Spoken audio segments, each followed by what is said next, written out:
قبل ما نبتدي، قبل اي انترو، قبل اي كلمه مهند هيقولها، اقسم بالله بتاعتنا، اقسم بالله بتاعتنا، واقسم بالله اول مره واتمنى تبقى اخر مره احس احساس المشجع البرشلوني وسيناريوهات خروجه من البطوله. انا عايز اخرج وانا لعبت وحش.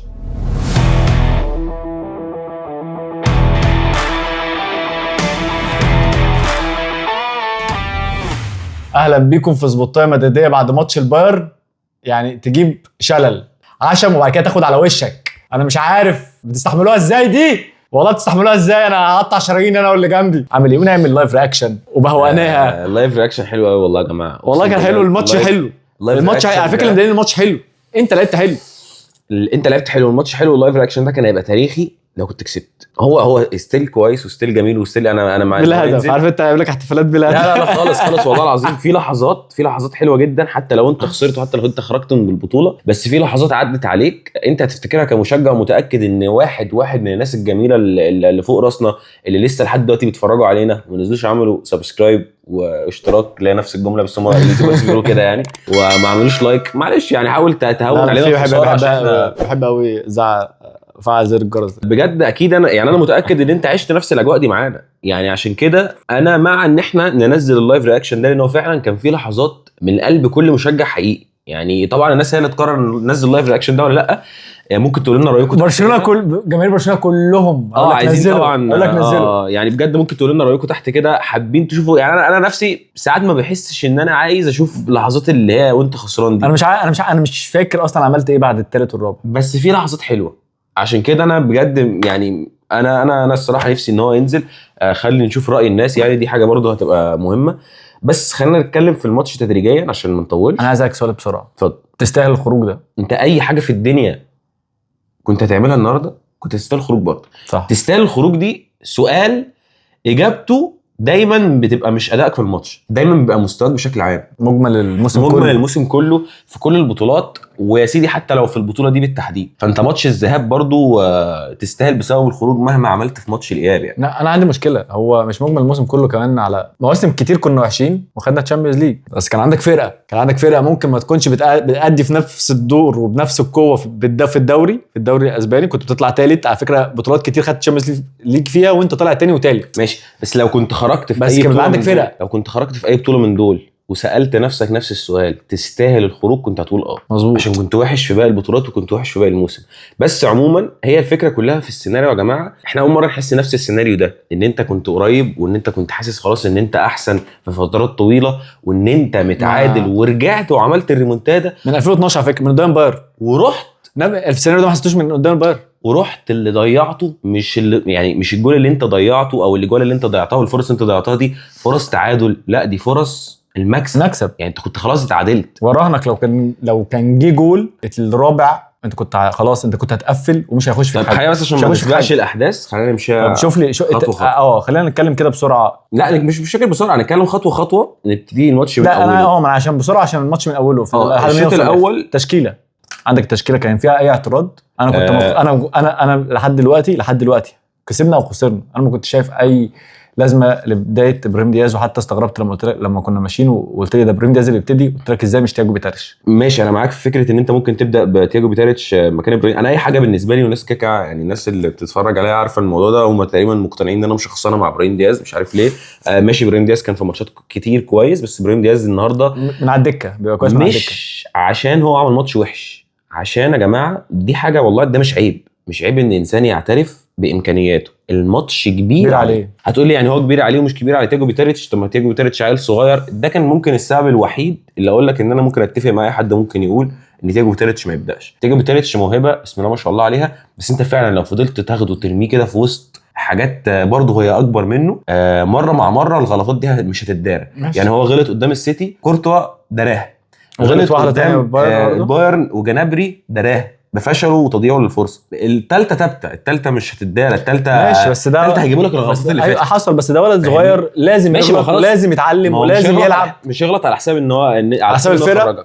طب انت دلوقتي انت المفروض تستنى من ابراهيم دياز اكتر. ابراهيم دياز اكبر وعنده خبره. انت النهارده ما عرفتش في كل كوره انت طالع بيها على ابراهيم دياز تقف تحت رجلك، حتى تقف تحت رجلك مش تاخد. حلو. عارف تياجو تيريتش ده يبدا اساسي امتى؟ تياجو تيريتش ده يبدا اساسي لو انت من اول ماتش في الموسم بتلعب الراجل ده حتى لو بديل، لكن الراجل ده لسه ظاهر لك من العدم من شهر مثلا او شهرين، فهو يعني مش هقول لك لازم ياخد خبره، ما هو اكيد لازم ياخد خبره في ماتشات كبيره، بس لازم ياخد ثقه في بدايه الموسم على بلاش تياجو، كامافينجا واللي كان واللي هيطلعوا يقولوا بعد الماتش ان تغيير كامافينجا دي هي الغلط وهي اللي فشلت الماتش وهي اللي طردت منك واحد ولا خسرتك. تغيير كامافينجا دي وانت كنا قاعدين بنتفرج قال لك من بعد الشوط الاولاني لازم كامافينجا ينزل. كامافينجا لما نزل قطع مثلا يجي 7 قطع كور كتير، قطع 7 كور وفايق. بس هي كوره كده، انت اي غلطه بتعملها بتداري على اي حاجه كويسه انت عملتها، والناس دايما او اللي مش بيركزوا قوي بيمسكوا في الغلطه وبيسيبوا اي حاجه كويسه انت عملتها، وده طبيعي، دي الكوره، وخصوصا في دوري الابطال بتركز دايما. دوري الابطال يعني بيظبط على التفاصيل الصغيره دي وانت عارف يعني فاهم. بس كامافينجا اديك شفت هو حتى لو قطع لك كام كوره بس باستهتاره غلط غلطه خلاه استهتار عبيط قوي بس كفيل. فهو لو بادئ من اول عدم وجوده هو اللي جاب فيك الجون. ماشي، بس لو هو بادئ من اول ماتش ما كان ممكن يغلط نفس الغلطه دي من اول ماتش. ده وارد، ما الشباب كلها خدت انذارات يا باشا، الفرقه كلها خدت انذارات. ماشي، ما كانش الموضوع كده. تخيل الطرد ده كان مثلا دقيقه 30، لا كان زمانك بقى لها سكور يعني. انا فاهم قصدي، بس انا الراجل ده لو ما نزل قطع كره واثنين وثلاثه موجود على ال 18 في الكوره على فكره، دخل فيك كده جونين من على ال 18 من لويس دياز ومن هاري كين في ماتش الذهاب. قبل جون لويس دياز قبل ما كامافينجا يطرد هو شايل واحده من على ال 18 برده، مش فاكر من لويس دياز ولا مين، وكان دور مهم جدا. انا شايف الصراحه التشكيله، انا شايف ان برونو دياز بدايته وخروجه هو ما اضافش الفرقه اي حاجه، لا هجوما ولا دفاعا، بس ده المتاح يعني. تشاوميني مش احسن حاجه في الدنيا، بس هو خشبه موجوده في مركز 6 حتى لو هو ما بيقدملكش احسن. فرق معانا النهارده على فكره جدا، فرق معاك جدا رغم ان وجوده ما بيفرقش بالمناسبه. طيب. بس التشكيله انا مش شايف ان هي يعني كارثه، مش سبب خسارته. طب سيبك من التشكيله، تحب نجيب من ورا لونين ولا نجيب من قدام؟ نبتدي. انا بحب امشي مع تسلسل الماتش، يعني لو انت عايز تمشي في طريقه ثانيه تسلسل الماتش يلا بينا.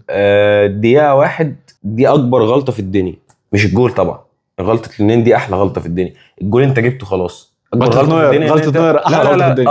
غلطه نوير احلى غلطه في الدنيا.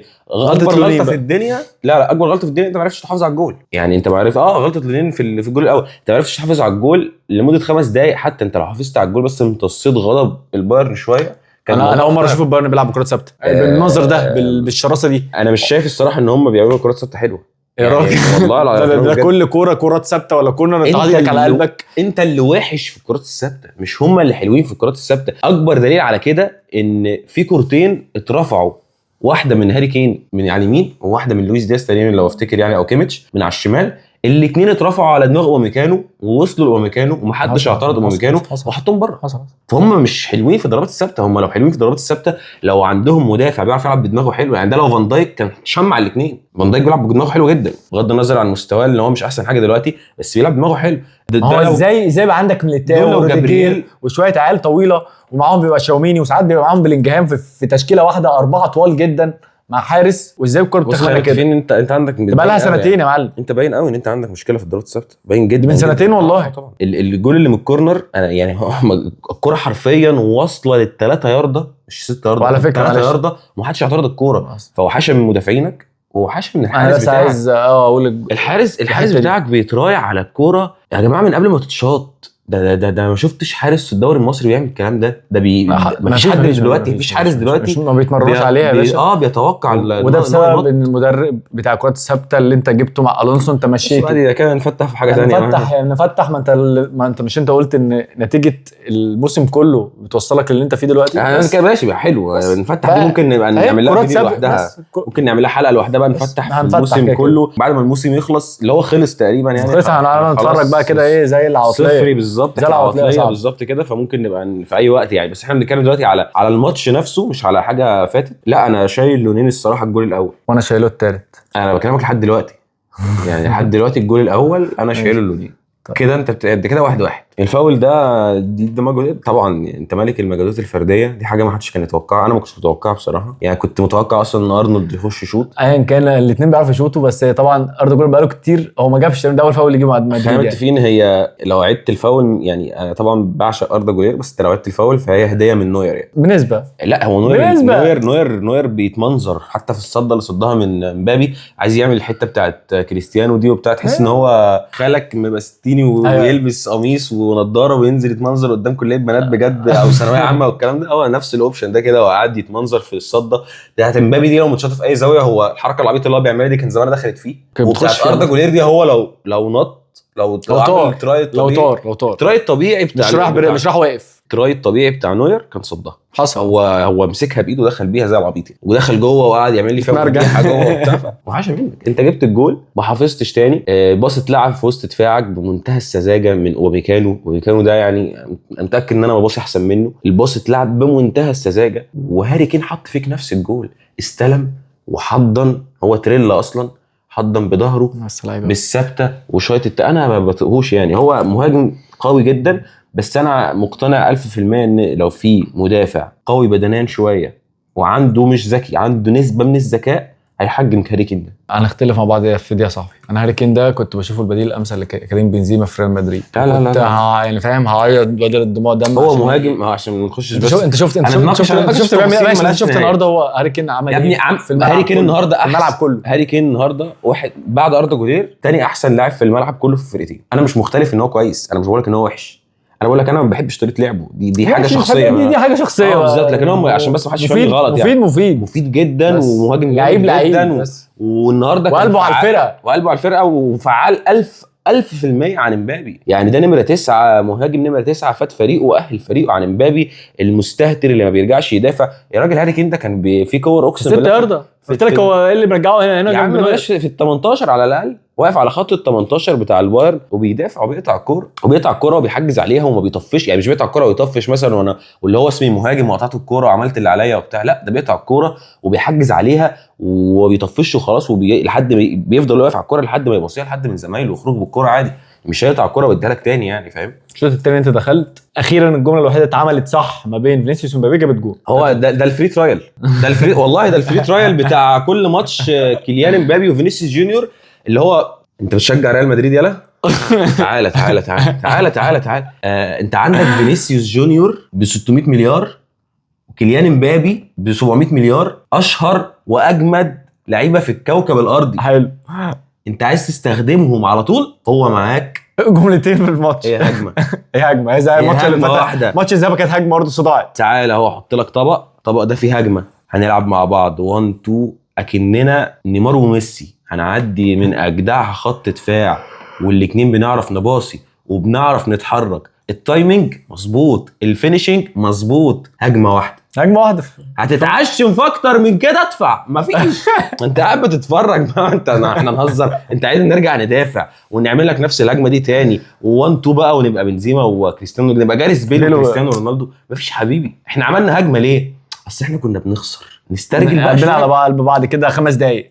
5 دقايق انت عايز نخسر؟ لا نسترجل شويه. طب يا حبيبي ماشي استرجلت كويس، كمل بقى. لا الشوط الثاني بقى اللي بعدها، الشوط الثاني في بدايه الشوط الثاني جات له نفس الكره دي. حلو برافو، ما لعبلوش برافو بتعرفوا تعملوها. كمل بقى. لا يا صاحبي انا عايز انا ابقى النجم. طب ما تكمل يا ابني ما هي ماشيه، معلش انا عايز ابقى انا النجم. بس هم عملوها مرتين النهارده، فينيسيوس لمبابي جابها، مبابي لفينيسيوس، فينيسيوس قلشها.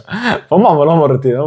الكره دي بقى هي دي كره الماتش بالنسبه لنا يعني. بس الشوط الثاني عندك مشكله في التغييرات. التبديل انا مش عارف الناس يعني متفقه ولا مختلفه، بس الصراحه انا وجهه نظري التبديله دي كانت صح. يعني كمان اللي كان غلط ان هي اتاخرت. يعني انا كان بالنسبه لي زي ما قلت لك احنا بنتفرج، انا كان بالنسبه لي التبديله تتعمل بين الشوطين، اخرج ابراهيم دياز وانزل الشاب كامافينجا، انزل الشاب تياجو بيتاريتش. بقى ساعتها هيبقى نازل شوط تاني، مش نازل من اول الماتش ومش واخد ضجه بدايه الماتش والكلام الجميل ده كله. بس ابراهيم دياز كان لازم يتسحب.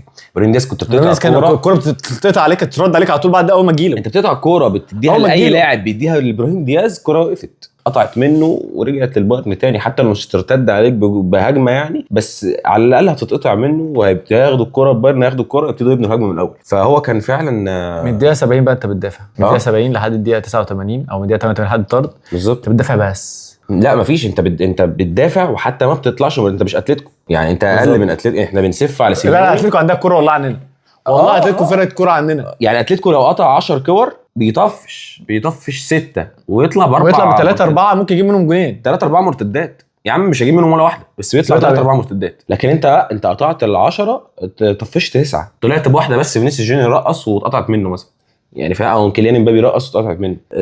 لكن لحد الطرد ماشي، انت ما قدامكش حلول كتير كمدرب، بس حرفيا اللعبه هشوفها. انت الطرد ده لو فاكر ان انت من بعد الطرد هتقدر توصل للاكسترا تايم، وساعتها بقى في الاكسترا تايم لما اللعيبه تخرج لي نحلها ودي مع بعض واشوف انا ازاي ما هكمل. عنديش مشكله على فكره في اللي انت بتقوله ده، لو ال10 لعيبه اللي في الملعب تبقى بعد غبي. الطرد دول موتوا نفسهم. انا شفت دي، تبقى غبي. شفت دقيقه ونص بعد الطرد ده نفس تبقى غبي. الدنيا، وما واقفين تقوليش- بيتمشوا برضه، ماشي، حلو. الهواتف اللي قدام واقفين مش بيتمشوا. هتوصل اكسترا تايم، مش هتوصل. وما تقوليش كنت موت نفسك يا عم، حتى لا. ال5 دقايق دول موت نفسك يا اسطى. هخسر على فكره، كنت مقتنع كده الخساره جايه لا محاله يعني، بس موت نفسك، حسسني ان انت قلبك على الفرقه، حسسني ان انت يا عم فرقتك اللي لعبت تتفشخ لوحدها ورا، ارجع دافع يعني. مش هتخسر، بس يعني مش هتخسر لما توصل اكسترا تايم، لا انت كان هيخش فيك جول. انت كنت عايش في رعب لحظي حرفيا، بسبب ان انت بتاخد الكوره طول الشوط الثاني بتديها لهم، حتى مش بتطلع بمرتده تهتهم يرجعوا لورا شويه. فانت وانت كامل العدد انت عايش في رعب كل لحظه، وكل باصه خارجه من لعيبه من رجل اللاعب من لعيبه البايرن. فما بالك لو انت ناقص يا ابني. لو جابوا لي، لو كنت ابصم ب10 ان انت من بعد الطرد ده هيخش فيك جول في ال5 دقايق دول، هعملها. هيخش فيك جول اقسم بالله، ما فيهاش. انت يا ابني واحنا مش بقول لك احنا كاملين يعني، لو اربيلو نزل لعب زياده واحنا كاملين كان ممكن يخش فيك جول. تخيل بقى وانت مطرود. يا عم ماشي، انا معاك والله في كل ده، بس انا مشكلتي في، والله العظيم مش مشكلتي ولا في خساره ولا مشكلتي في اي حاجه. انا مشكلتي في الحالات والمواقف الشخصيه اللي بشوفها من اللعيبه، يعني بتتمرقع وانت الفرقه مفشوخه. ماشي، ده كده يعني انا ليه يا عم؟ هو انت ما انا بلعب في ريال مدريد وانت بتلعب في ريال مدريد، انت ليه تتفرج عليه وانا بدافع وبطمن؟ هو بلينجهام النهارده مش عامل ماتش عالمي؟ هو بلينجهام ده مش جايب 100 مليون؟ بلينجهام ده مش سوبر ستار وجلاكتيكوس برضه وبتاع؟ ما الراجل عمال بيتمسح في النجيل وعمال بيزحلق وتاكلينج هنا وتاكلينج هنا وبيموت نفسه عشان راجل بس، والاثنين تانيين واقفين يتفرجوا. ما انا ممكن اجيب لك لقطات لرونالدو وبنزيما، فاهم؟ كانوا بيرجعوا في نص الملعب وبيدافعوا ويخبطوا وبتاع. انا نفسي يعني نفسي اعرف مين عرف الجزء الاثنين اللي قدام دول ان النجوميه بان انا ما اوسخش التيشيرت اللي انا لابسه. يعني انا حرفيا كنت بشوف كل اللعيبه، مش بس اللعيبه اللي في ريال مدريد، كل اللعيبه كانت بتبتدي الماتش والتيشيرت النجيله الخضراء معلمه في التيشيرت من كتر التاكل ومن كتر الجري من كتر الوقعات اللي على الارض من قدامه ومن ورا. كريستيانو التيشيرت عمره ما خرج بابيض، بيخرج مسود. يا عم ده كريستيانو كان بيطلع عين امه في الدفاع مع مارسيلو. كل حاجه. ميسي التيشيرت الاحمر فازرق ده عمره ما خرج احمر فازرق، كان بيخرج متقطع ومتبهدل والنجيله مبهدله والعرق مبهدله. امبابي النهارده وفينيسيوس تحس ان هو خارج بجد، العيال لابسه بدل. يا عم ديمبلي يا عم هو دلوقتي معاه بالون دور وبتاع، معاه بالون دور بقى وخد تشامبيونز ليج زي البي فينيسيوس، ما طلعش قال لك لا مش هدافع ومش هتنك، والواد بيجري ويضغط على لعيبه ليفربول مموت نفسه. انت مين انت يا ابني عشان تفهم تقف تتفرج على اللعيبه بتاعت فرقتك وهي بتدافع كده وانت واقف تتفرج عليهم؟ حرفيا بتتفرج عليهم والله. دي اكتر حاجه يعني بجد اتضايق النهارده، اكتر حاجه اتضايق النهارده، رغم انت لعيب عملت ده وانت كامل عملها وانت مطلوب تحس على دمك بقى. الجون الثالث هو طرد كامافينجا، وكامافينجا مش موجود في الحته دي، فالمفروض حد يغطي. مين هيغطي غير الاثنين اللي قدام؟ واحد من الاثنين اللي قدام. مين اقرب للكوره؟ كان مبابي. ارجع غطي مكان كامافينجا، المكان ده خلاص فضي، هم بيحضروا على ال18، ارجع اقفل معاهم. كده حتى لو كانت مشيت بمعجزه كونيه، مع ان دي حاجه استحاله انا شايفها يعني، ووصلت اكسترا تايم، انا مش شايف ان كان في حل هيبقى افيد من اللي عمله اربيلو الصراحه من بعد الطرد. ان هو شد الاثنين لعيبه اللي عملوا اكتر مجهود في الملعب، اللي هم اردا جولير وترينت، رغم ان هم كويسين، تمام 3 دقايق ونزل بالظبط، ونزل ماستانتونو ومش فاكر نزل مين تاني يعني، بس المهم ان هو شد الاثنين لعيبه دول، مش مهم مين اللي نزل، المهم ان هو شد اكتر لعيبه عملوا مجهود فعلا، لان خلاص انت 10 لعيبه، فحتى لو كنت وصلت اكسترا تايم كان ده المفروض اللي برضه يحصل بالظبط. بس ان انت تشيل اكتر لعيبه عملوا مجهود عشان انت عددك قليل. عارف الكارثه في ايه بجد والله؟ ان انت خسران في اخر 4 دقايق معكش فيرود تنزله، ولو عندك فيرود مش هتعرف تنزله. مش طالما انت محتاج جول، وطالما او بلاش محتاج جول، انت حتى لو متعادل ما تقدرش تخرج الا فينيسيوس ولا مبابي. هي بتتحسب كده، انت في وقت الحسم خرجت الراجل ده، يبقى قيمته السوقيه تنزل يا باشا. احنا دايما نتكلم دلوقتي في الكوره في ريال مدريد بزنس بحت، دي حاجه اللي توصلنا، بس ده الحل الطبيعي يا صاحبي. دي حاجه اللي توصلنا للسؤال الثاني قبل ما نتكلم في حلقه كامله ونفرش بقى كعطليه وموسم صفري بعد كام يوم او بعد اسبوع او بعد ايا كان، في اي حلقه تانية يعني من بابها ظبطت العطليه بقى. بالظبط. في اي حلقه تانية من بابها، خلينا نسال سؤال كده في الاخر، من غير تفكير. اربيلو ده طبعا كده اوت. مين يجي مكانه؟ مين يجي يقدر على البشوات دول؟ وايه بلاش صلاحيات. بلاش ايه اللعيب اللي ممكن تيجي، عشان دي قصص طويله قوي. لا سيبك من دي. متوقفه على حاجات كتير قوي، وعلى مستويات لعيبه في كاس العالم وحاجات كتير يعني، فلسه بدري قوي على السؤال ده. لكن مين ممكن يجي مكانه؟ ده سؤال اعتقد ان اوانه يعني، بما ان الموسم بتاعك انا ما كنتش شايف غير الونسو وكلوب، ولحد دلوقتي مش شايف حد. بص خلينا متفقين، خلاص الونسو خلاص انت نسيته للابد. الونسو ده شكرا كده للابد مش هرجعلك تاني والله العظيم. لو هيرجع لك في حاله واحده بس، وهو جاي مع ليفربول يقابل ريال مدريد في السانتياغو مثلا في دوري الابطال، هيجي يرقعنا ويمشي.